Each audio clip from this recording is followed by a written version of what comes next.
Hey, it's Jordan. I am delighted to be joined by Amy Nelson.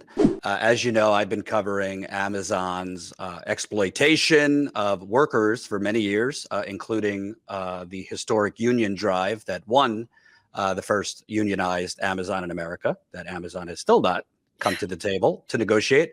But this is a little different and a wild, I should be shocked, but I'm not, story about Amazon, not necessarily exploitation of a factory worker, but a worker in their corporate offices. Amy, your husband worked at Amazon Web Services. For people that don't know, tell people what Amazon Web Services is. So AWS is a subsidiary of Amazon, and it was where the internet lives. Back in the mid-aughts, Amazon realized it was using so much internet space, cloud space, that perhaps it should build its own. And then it decided, what if we build it not just for ourselves, but for other people? So they sell, for lack of a better term, internet space, where like Netflix runs its streaming program, and they sell it to companies and governments all over the world, and it is actually their biggest profit center. Yes. And speaking of governments, Amazon has a lot of contracts with our government. So yes, maybe we'll get to that later. Yeah. So your husband he was in tech business development, pretty successful there. And did he have a standard contract with Amazon? Because a lot of Amazon's, which we're going to get to, years of attacking your husband and trying to imprison your husband seems to have to do with their flexible interpretation of their contract. Yeah, so I wouldn't say that my husband had a normal contract, but he had Amazon's normal contract. As you know, with most things, Amazon plays by different rules. And in the 1990s, when Jeff Bezos started the company, he came up with a 10-page employment contract that I am a lawyer and I've never seen anything quite like it, but I also understand, knowing Bezos' ethos and what he tells the world he believes, that this contract makes sense, because this contract allows employees to do all sorts of things while they work at Amazon, including start their own company and seek investment, so long as the investor isn't an investor in an Amazon, or while they're at Amazon, work with entities doing business with Amazon, so long as the arrangement isn't the same. And it is for sure unusual in terms of the world. But I myself had a startup too. And I think for a lot of startup founders, you think, well, I need to give my employees some incentive to come work here. They're taking a big risk. They're probably leaving a higher paying job. We don't know what the stock is worth yet. And so you give people all sorts of opportunities outside of work. And that is a contract that my husband signed.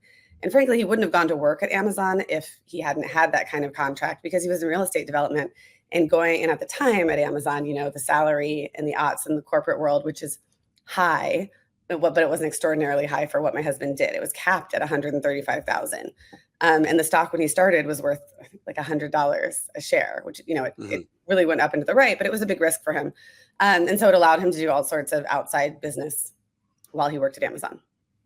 And the outside business, according to Jeff Bezos' contract, you could do outside business with companies or individuals who themselves do business with Amazon. Yes, absolutely. Yep. And my husband saw it happen over and over again while he worked at AWS. He had a very senior executive at AWS who was working also for a vendor to Amazon, and the senior man was signing contracts on behalf of the vendor with Amazon. So tell me, when did your husband leave Amazon? He went back to real estate, and he was quite successful pretty quickly. Yeah. So my husband was at AWS from May of 2012 until June of 2019. And while he was still at Amazon, he started a new company, set it up, got investors, legally documented, lawyers involved every step of the way. And again, his employment contract allowed this. And then when he left, he started working with the company in real estate development. My husband was an expert in rezoning land for data center use, finding land that could be used for data centers, figuring out how to work with, engineers, utilities, landowners, right, to rezone land for data center use, which is an incredibly valuable skill. Data centers are just everywhere in the world now. And with AI, they need more and more and more space. And only certain parcels of land can be used for data centers because they have to be on fiber. They have to be able to have water. I mean, it's really, really specialized. An incredibly important skill that Amazon needs, correct? Yes. And, there are thousands of people who leave Amazon and then become consultants or service providers to Amazon. I mean, it is like very much a revolving door. That's a very normal path. And so my husband started, working on the outside in real estate development, and not just, for Amazon. Like he was doing this for any hyperscaler that would be interested in this land. And he was incredibly successful. I mean, it was, the minute he left, he was being approached by people from all over the world to work with him. And it was kind of off to the races for him until April 2nd of 2020. So April 2nd, 2020, I believe that's around the same time COVID is exploding all across the globe in America. And you get a door knock from the FBI. Yeah, before 7 a.m. It was around 6:45 a.m. At the time, we lived in West Seattle, a suburb of Seattle, and we had 4 little girls who at the time were 8 months to 3 and 5. And also, I must have started up, I just mentioned, like, I had co-working spaces around the country. So my whole business had just imploded in a really terrifying way. And we get a knock on the door, and I kind of look, we had a glass door, and I looked through it and I kind of shrugged, like, who are these people? I thought maybe it was like the health authorities, like something had happened overnight with the pandemic, because they were in, formal wear. And I shrugged at them. I had a baby on my hip, and they flashed their FBI badges. And I was like, okay. And so I opened the door, and they asked to speak to my husband. And so I yelled for him, and he came down, and we welcomed them into the house. And I said to my husband in front of the FBI agents, like, you can't talk to them without a lawyer. And he did talk to them for a couple of minutes, and they handed him a letter telling him he was a target of a federal criminal investigation across the country in the Eastern District of Virginia, related to work he had done while he was related to a real estate developer who had worked with Amazon while my husband was at Amazon. And we also got a letter saying that they intended to seize his assets. And then they left. So what happens next? I am a lawyer, but I had practiced civil litigation, so we didn't know what was going on. I mean, it was really just general, complete confusion. And my husband called his business lawyer.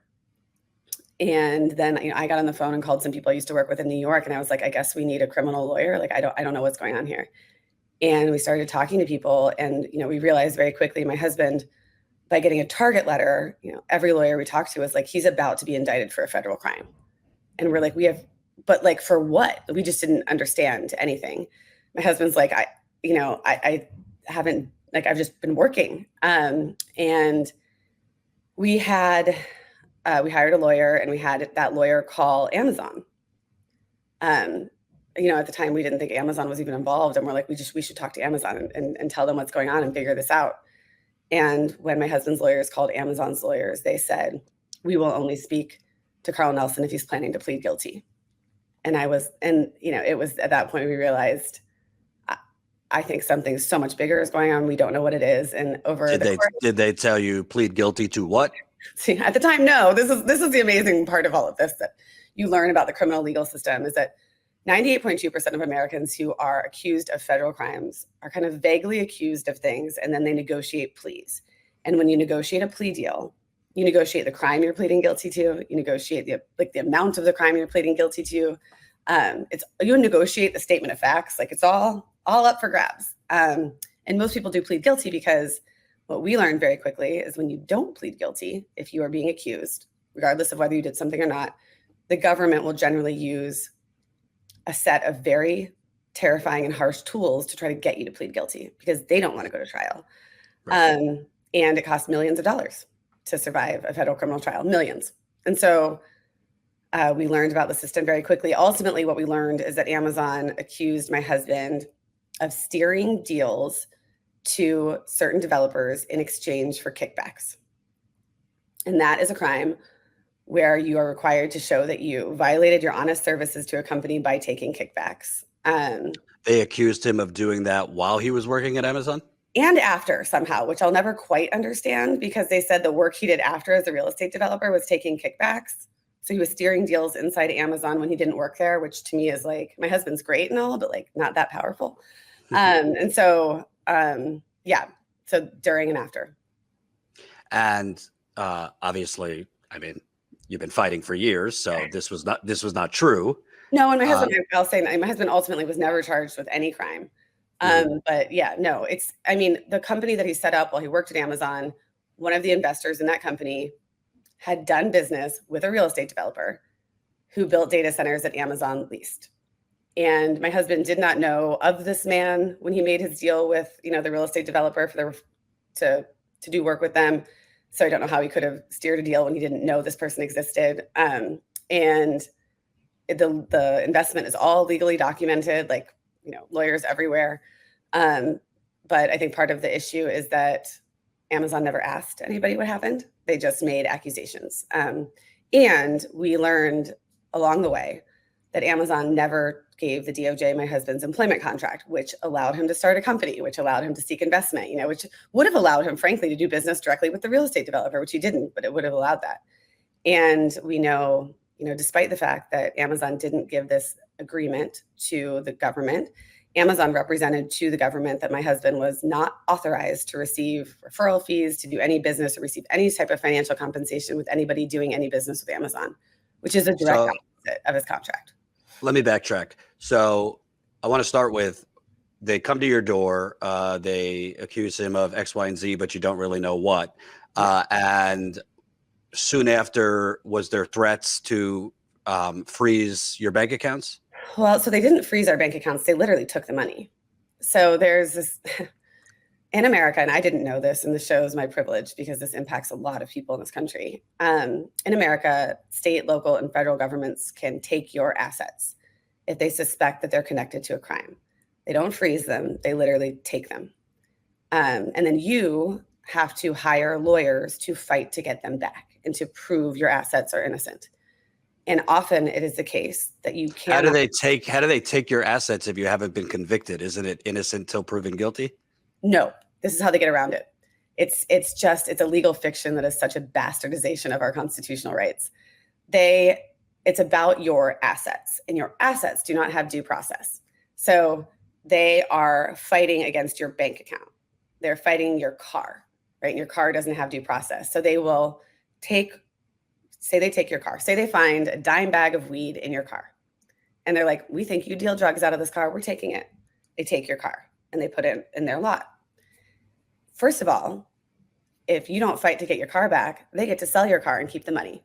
So they're very incentivized to do this. But second of all, if you do fight back, they will then file a lawsuit against your car. So it would be like US v. Toyota Camry. And then your Toyota Camry is the defendant. So they don't have due process because they're not a human being. And so then they can just drag you through the courts for years. In our case, we didn't have the ability to even fight to get our money back for 22 months. And for us, it was totally financially devastating. And like we had to sell our house, we had to sell our car, we had to liquidate retirement, borrow money, raise money, move in with family with our 4 kids.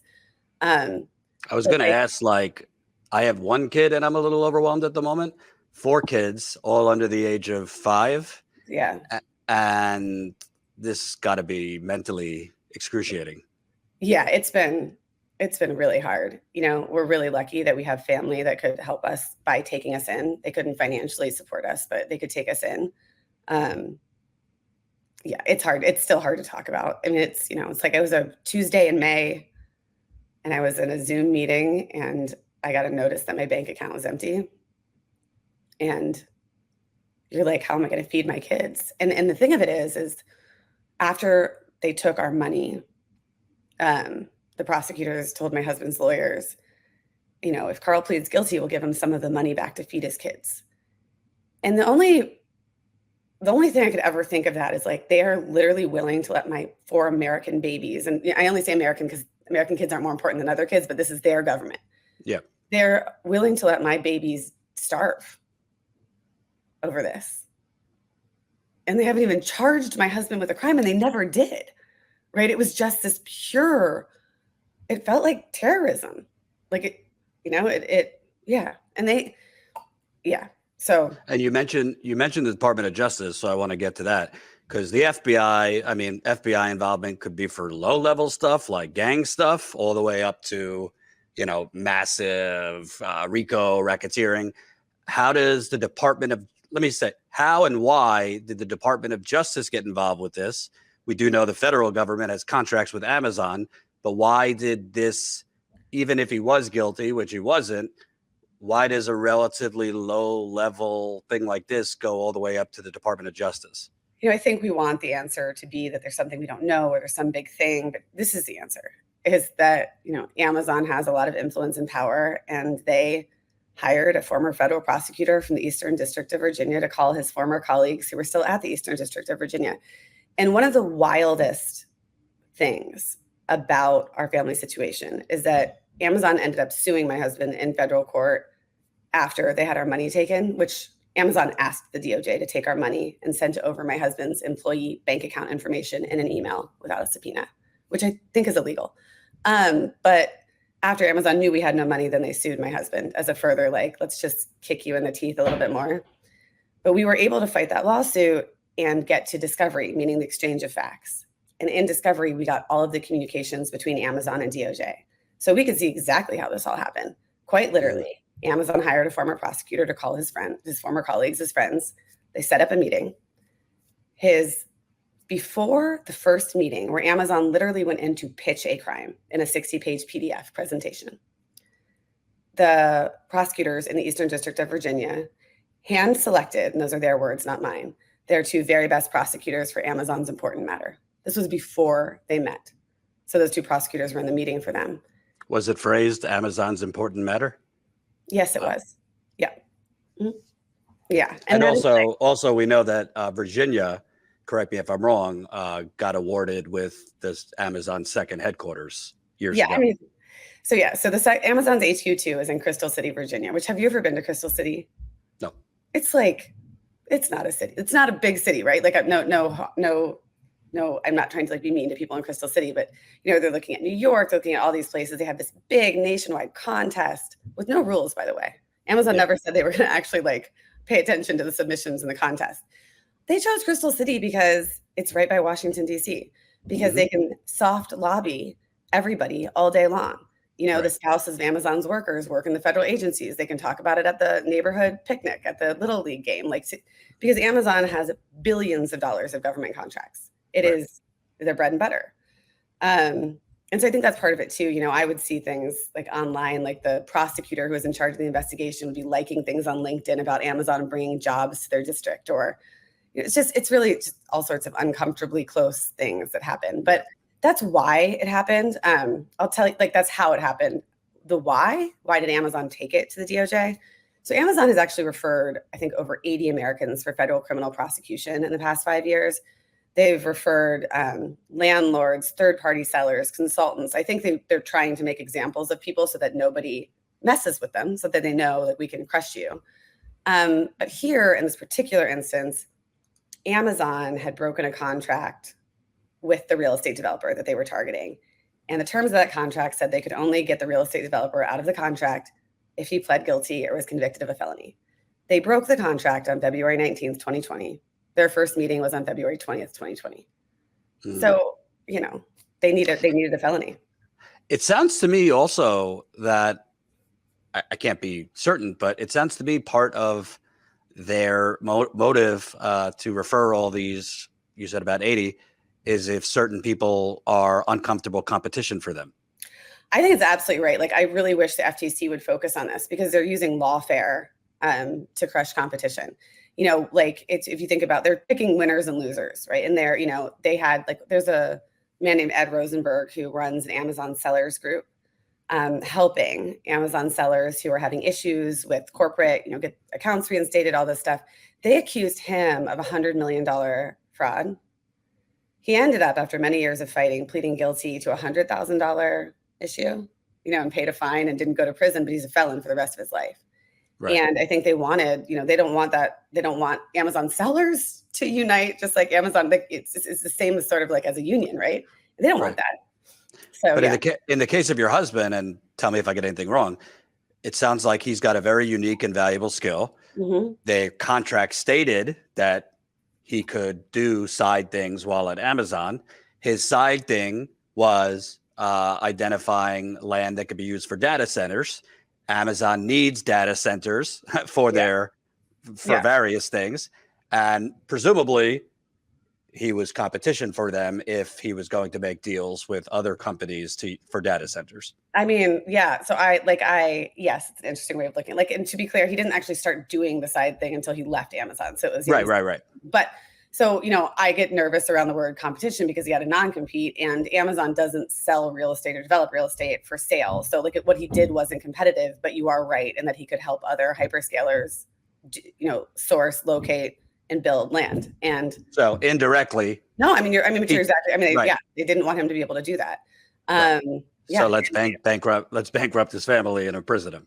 Yeah, and of course, like he, lost every bit of real estate development work that he had lined up when they accused him. And they also, we found this out many years into the litigation by fighting. They went to every developer Amazon had ever worked with, and they were like, "Are you working with Carl Nelson? And if you don't tell us, we can terminate our contracts with you." Wow. Which is just why they said they had some new policy that allowed them to ask this question, which when, push came to shove, they had no new policy. It was completely made up. But it was really just so much force, so much intimidation, so much fear. As part of discovery, did you get any documents or any inkling that this was on Jeff Bezos' radar, that he had any involvement? Yes, we did. So it started with someone who had previously worked for the real estate developer who they were targeting, had emailed Jeff Bezos saying there was this massive kickback scheme. In the email, he asked for a job or money in exchange for this information. And he had just started a company taking investors from the real estate developer, like a competitive company. And when he was deposed in the civil case, he was like, well, I didn't have any evidence of this. This was water cooler talk. Like he just went all the way back. And Amazon didn't investigate his allegations. They just went to the DOJ and said this happened. So ironically, from the sounds of that, this guy offers Jeff Bezos a kickback, and Amazon comes after your husband for phantom kickbacks. Yeah. He asked for a kickback. It's just a wild scenario. And I think part of it is, my husband really believes, he's like, Amazon's a massive bully, and it jumps really fast. It jumps really hard because it thinks, because of its strength, might, market force, it can just get anyone to capitulate no matter what the truth is. And that, I think that is true. And I think it's dangerous. It's incredibly dangerous.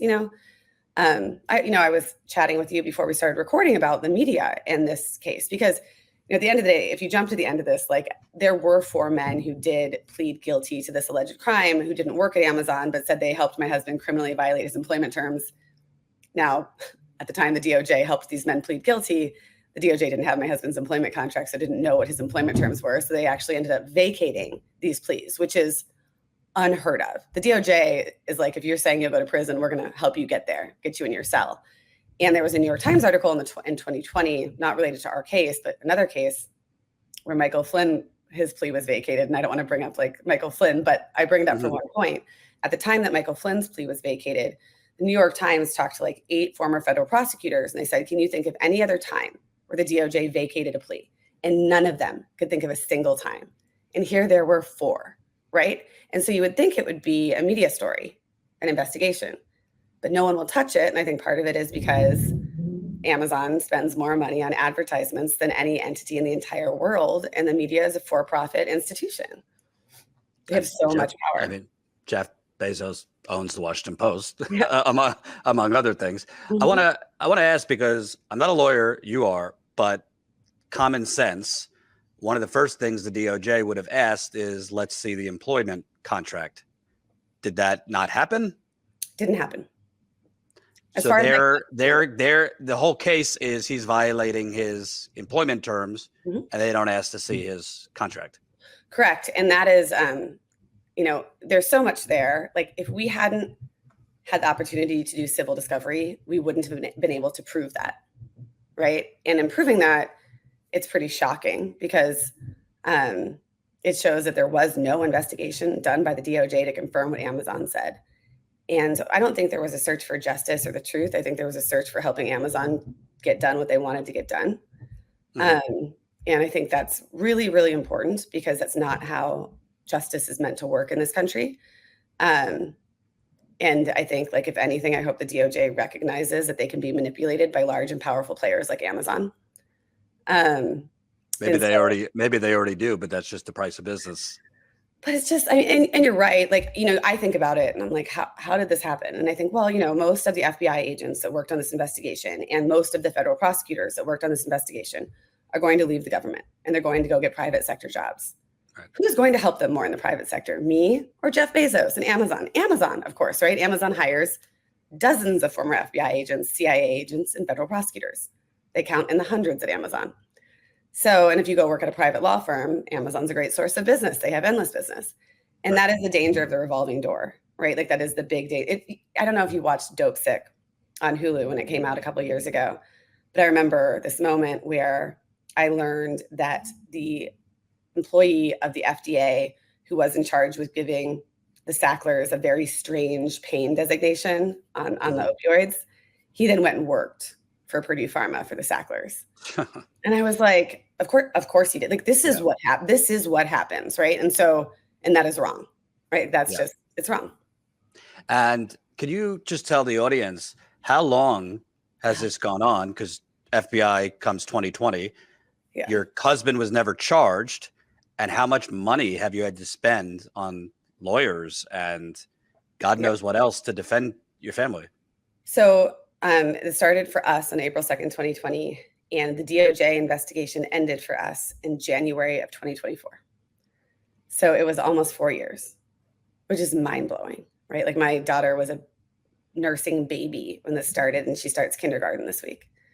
And also, what does that investigation entail if this is basically broke his contract and they never looked at the contract?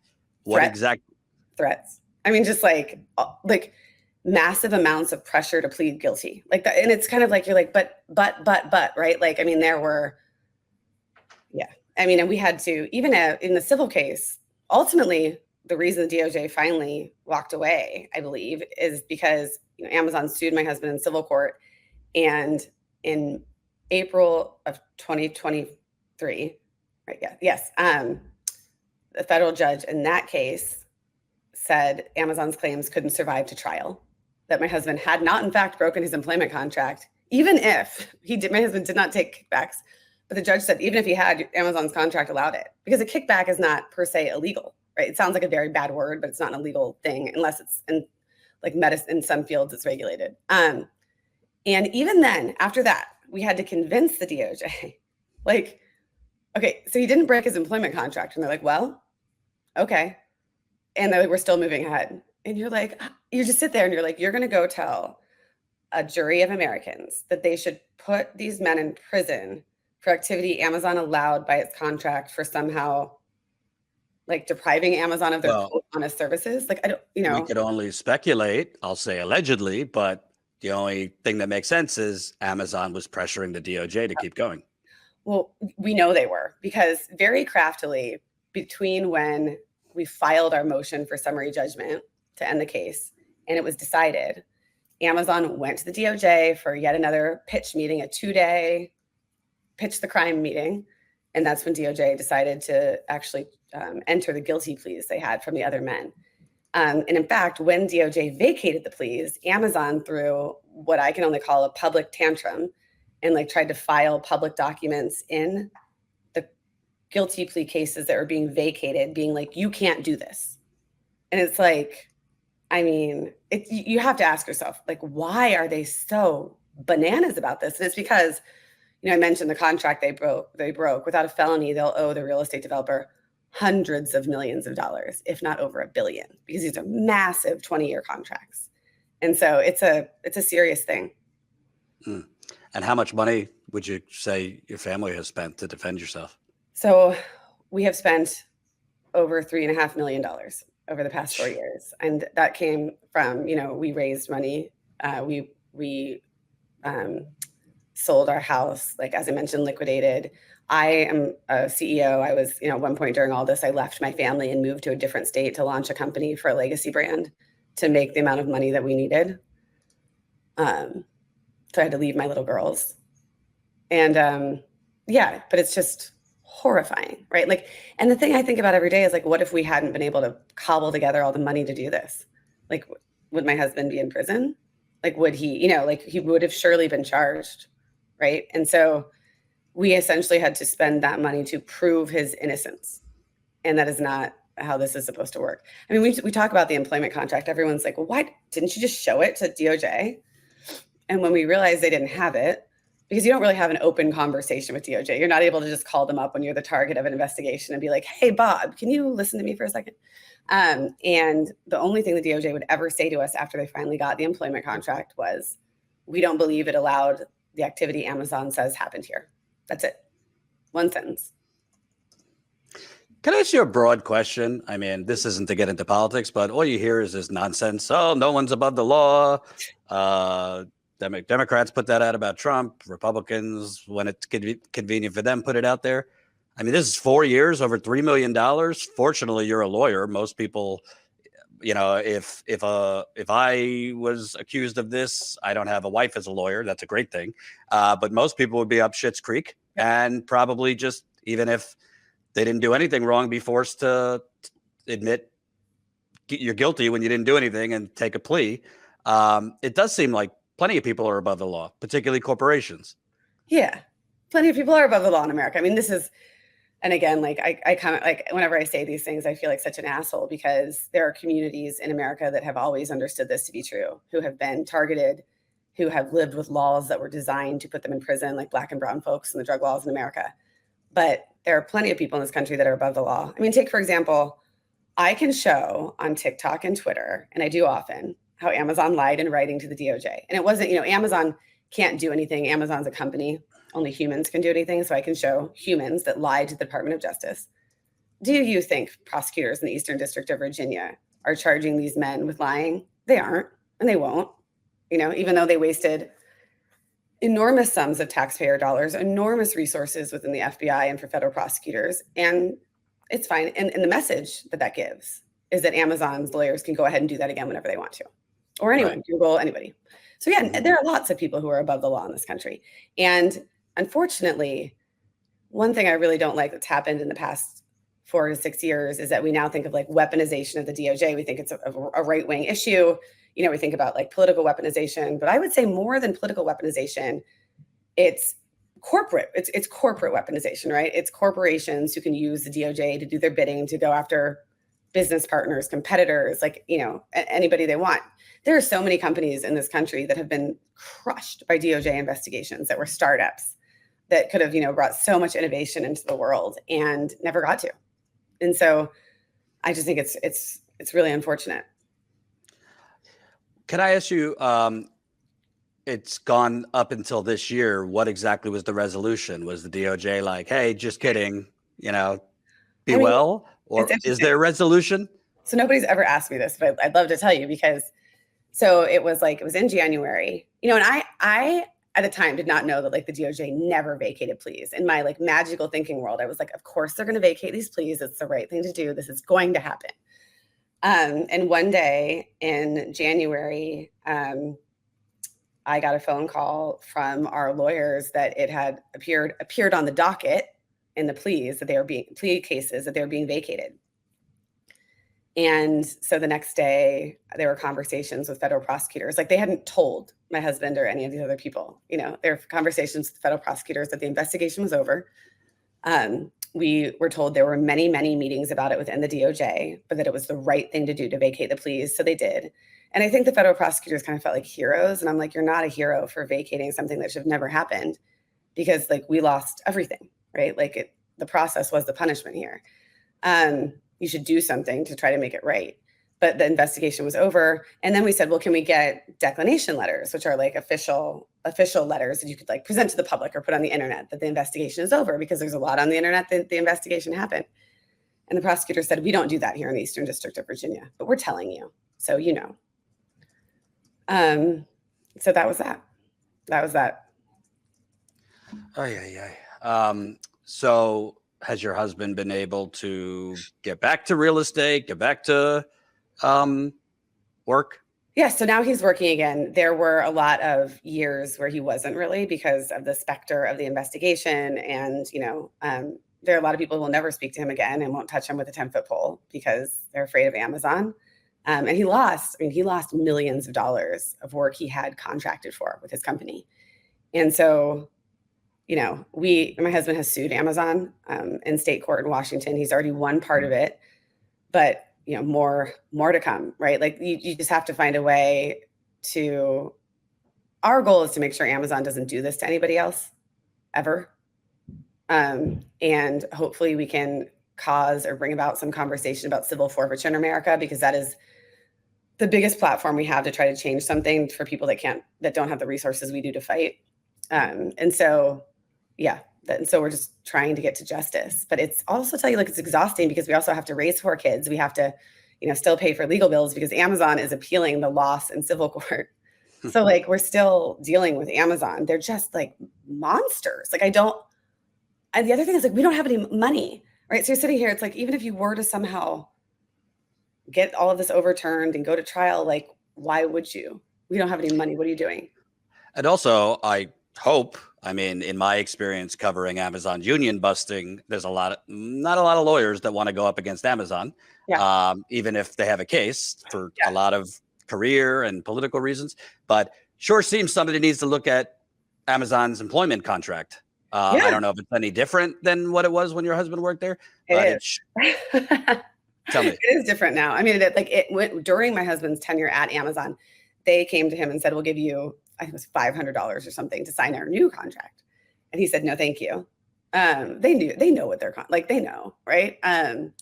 But it is different now, but it's just silent on the things that it explicitly allowed before. But yeah, and we are to your point, and I think this is something that's really important. There are very few lawyers that are willing to go up against Amazon, to find attorneys that are willing to fight and fight very fiercely for my husband is a testament to those lawyers. We had Alex Little and Adam Smart. Alex was previously with Byrne Foreman, and Adam is with Byrne Foreman now. And we're really lucky that they would even fight.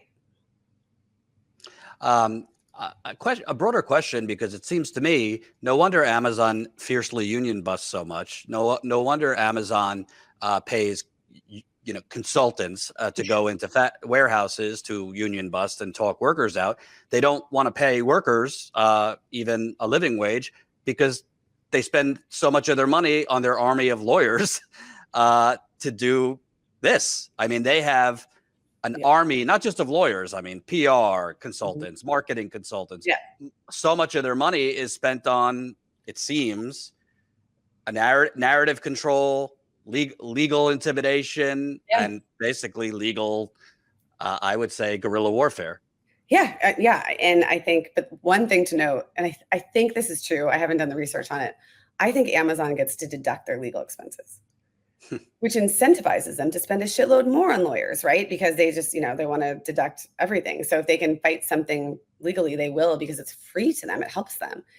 But yeah, it is. I think about it all the time, how much money Amazon spends trying not to pay people money, right? It's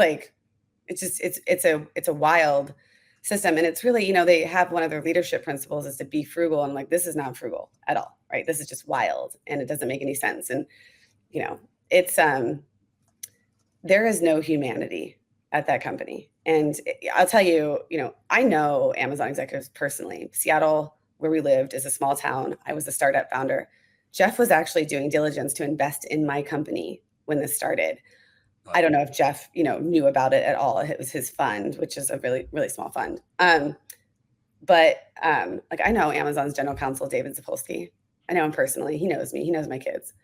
And, it's the fact that they would do this to our family, although David told a mutual friend of ours that they didn't know I was Carl's wife when they started this. But that they would do this to people that they know so relentlessly. It says everything, right? They don't care, right? There's no humanity in it. I want to drill down on the media, and I understand if you don't go scorched earth, because obviously you want media to cover this, but you tweeted out this story over the weekend. It's got over 8,000 retweets. Yeah. Generally, that's pretty damn good. Media pays attention to that. I reached out to you when I saw it pretty quickly. Your DMs are open. But so far, no national media has picked this up. We do know Amazon is one of the biggest advertisers on from everything from political newsletters to political websites to cable news, whatever you want to share, because I assume you've talked to some journalists off the record. But this seems like an obvious story to cover. You got a lot of traction online, but not one outlet has reached out to you for an interview. Yeah. So way back when, like in a couple of years ago, when there were some early stories about the civil forfeiture, because Reason magazine, which is a libertarian magazine, they did a piece on the civil forfeiture a while ago, and Glenn Beck reached out to me, and I talked to Glenn, and this has been a very interesting experience for me politically, because I was an Obama bundler. I spent my life working in Democratic politics. And then Glenn Beck reached out to me about this, and Tucker Carlson, when he was still at Fox. And I talked to both of them, which a lot of people in my world were kind of like, I would never do that. And I'm like, well, when they're trying to put your spouse in prison, I hope you don't I would talk to anybody, because talking to anybody about civil forfeiture, I think, is really important. But no one, I mean, Jake Tapper once reached out, was going to have me on CNN. And then right before I was supposed to go on remotely, he canceled and wouldn't return any messages. But yeah, it's when was that?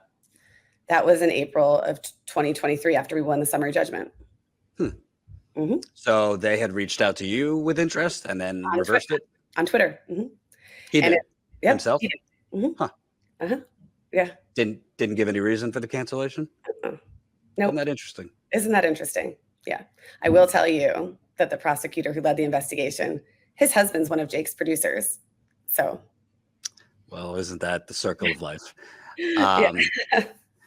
It's just incredible. And it kind of goes to show you the basic question. If they're doing this to you, and not just Amazon, I mean, we could fill in Boeing, Walmart, I mean, Raytheon, I mean, go down the list. If they're doing this to you, what other things are going on that we don't know about that the DOJ is involved with? Well, I know. I mean, it's really like, it is, it's funny because in a court filing, Amazon called me a conspiracy theorist before we won. And I was like, oh, sorry, my husband's walking in 1 second. Called me a conspiracy theorist. And at the time I wanted to be like, well, if this happened to you, you would start to believe in what people call conspiracies too. Because you're kind of like, when I remember seeing all the emails between, that were public between Amazon and DOJ. And I'm like, this is literally just like friends calling friends and saying, put these people in prison, take their money, kill them, essentially, like destroy them. And that it's as easy as that. And it's pretty mind blowing to see that. And you do, like, I've read all the Boeing stuff, like it's terrifying. It's just absolutely terrifying. And if you dig into the Boeing stuff in Texas, the woman who was U.S. attorney, I forget her name, she now works at the firm that represents Boeing. It's like, it's all, like, of course she does, right? Like it's all. I mean, hell, the EPA is a revolving door. Yeah. You work at the EPA, then you go work for the chemical companies, then you come back to the EPA. Yeah. I think we live in an oligarchy, basically, is where I'm at. Like, I just think, I think that and I think by design we do, right? Like with Citizens United, with what we allow, the system we have created for funding our politicians, like, of course, they are beholden to the people that own them and pay for them and not the American citizen. And I think it's outrageous if we pretend it is anything else at this point. Like, and I hate that. I hate that. And I don't know how you fix it, because the people who have power and money because of it have zero incentive to fix it. And I don't like. Well, if you see my flag, I call it the United Corporations of America right behind me. I mean, I think you are 100% correct. Like, I think that's what it is. I'm curious. Doesn't matter what you are now, but you said you were a Democratic Party lifer. You got involved in, organizing, trying to elect people, I'm sure. Not that this moves you to the Republican side, but I assume that this kind of popped some bubbles of naivete in terms of the Democratic Party too. Oh, 100%. And it's been, I'm not a Republican now. I'm not a Democrat. Like, I'm neither. And it's so hard for me when my friends who are liberal are like, but you have to do X, you have to do Y. And I'm like, why? I don't like, listen, I mean, I'm pro-choice, and the Democratic Party is pro-choice. And would they really do anything to protect my right to choice? Like, you know what I mean? Like, it's like they don't, like, it's like there's lots of things they could have done. And they didn't. That's the funny thing. Like, they're running on abortion, but they're not telling you how they're going to codify Roe v. Wade. Right, because they could have codified it at many different points over the past 40 years. Correct. So, and they didn't. And so, yeah, I think it's, it's hard for me because like the presidential election is coming up. And I also feel like, I mean, it is wild how America is like, okay, we'll just take an installed Democratic candidate, like no problem. I will say, and again, I might sound like a conspiracy theorist, but like a year ago, I was like, they're going to wait until the primary is over and then replace Biden. Voila. Right? It's like, and it was when the owners started saying publicly, I call the owners now because George Carlin's word, right? Like he told us so many years ago. Like when they were like, we're not funding you guys anymore. Yeah. Party's like, okay, here we go. We'll do this for you, not for the people, for you, our donors. Right. And yeah, it's just, it's sad. It's really sad. And like, I think this is now a norm that has been broken. And now we probably won't really have primaries. Not that primaries are great anyway, in many ways, because our whole system is a mess, but at least we had something. At least we had it, that process. And now we don't, and we won't going forward. And have you had conversations? You don't have to put anyone on, on blast, but have you had any conversations with journalists who express interest in covering this, but have explained why they can't? Yeah, I have. And it's really kind of the overall sentiment that I've been told many times is like, what the DOJ did here is horrible, but there's going to be no appetite to write about it because it plays into Donald Trump's narrative. And I'm like, okay. And this is the thing that has also been kind of mind-blowing. Donald Trump's narrative of what? Like a deep state? The DOJ, the weaponization of DOJ. And like, I'll tell you too, like, the now U.S. attorney in the Eastern District of Virginia, like, worked with Jack Smith previously. It's like all the same players here. But and what I've realized over the past 4 years is that the establishment hates Donald Trump so much that they like refuse to give credence to anything he says. And it's kind of like, well, okay, you agree what the DOJ did here is horrible. So maybe Donald Trump has a bit of a point that the DOJ can be weaponized. I mean, he weaponized it, right? Like everybody does, right? Like, and so like maybe try to fix things for the American public instead of saying we refuse to share this with the American public because we don't want to help Donald. It's just, it's a strange, because that's not journalism's job, right? Like journalism's job is to tell us the truth and give us the facts. Not pick or choose what to cover based on if it will help or hurt certain political narratives. Right. And you think about the power of Bezos. No one's ever done a deep dive into this, and like it blows my mind. But do you remember when his phone was hacked by the Saudis after the National Enquirer said they were going to publish bad photos of him? And like, if you look at it, the media was like, yes, MBS of Saudi Arabia hacked Jeff Bezos' phone. If you dig into it, like Jeff Bezos hired someone to look into his phone to see if it was hacked. And the consulting company was like, FTI was like, it could have happened. The consulting company that he paid. And the media is like, yes, it happened. And it's like, oh my, it's like, wow, like that is just crazy. Yeah. Sounds like a lot of leaps of faith on facts when Amazon's involved.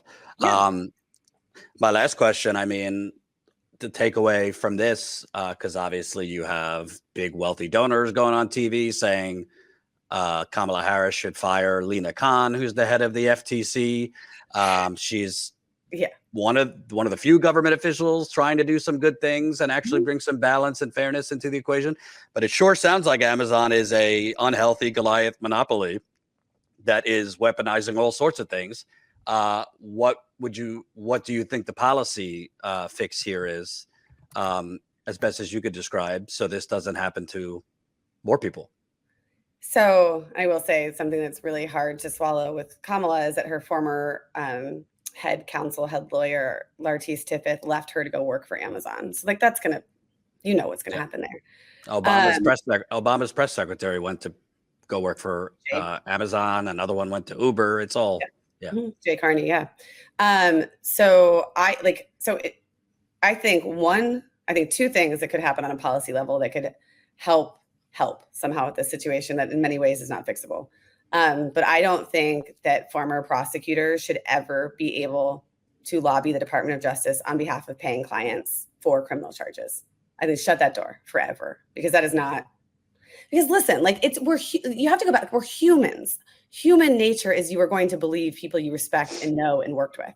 You are going to give them the benefit of the doubt, and then you go into confirmation bias. Like, and we're human. I'm not saying people are bad. Like, that's a human thing to do. It's ridiculous to expect that we wouldn't do that. So I think we should have that. I think we should take away the incentive for civil forfeiture, meaning that the authorities that take money should not be able to keep it. Take away like my father-in-law, who's also a lawyer, always says, show me the incentive, I'll show you the result. Take away, if you're not going to abolish civil forfeiture, take away the incentive for civil forfeiture. And then finally, I mean, I think, like, honestly, if corporations couldn't deduct legal expenses, we would see so much less litigation and lawfare in this country. And I think that would be beneficial to all of us. Because who is supposed to fight against Amazon? I mean, it's like, I feel like it's like a miracle, like divine universal intervention that we've been able to survive this. But like, you got to take away the incentives and that make it easy for corporations to use the law to bully people. Right. Do you have any desire to write a book on this? Yeah. You know, do something more? I am writing a book, but I will tell you, I had an agent, and he essentially got a lot of phone calls that he was committing career suicide by representing me. And so I said, stop representing me. I will self-publish this book, because the greatest thing about this modern age is that, you know, you can pick up a microphone and start talking, and maybe nobody listens, but maybe people do. You know, I have 230,000 followers on TikTok where I talk exclusively about Amazon, and people tune in to these like legally intricate conversations because they get it, right? And this is the news they want. And Right. so I'm writing a book, and I'll publish it next year. You know, it's interesting. Obviously, it's completely different, but I have been working on the Flint water cover-up for many years, and people just assumed it was fixed because it's not in the news anymore. But a city was poisoned in America, and 10 years later, no one's been convicted. No one's even seen a jury, and no one is going to be.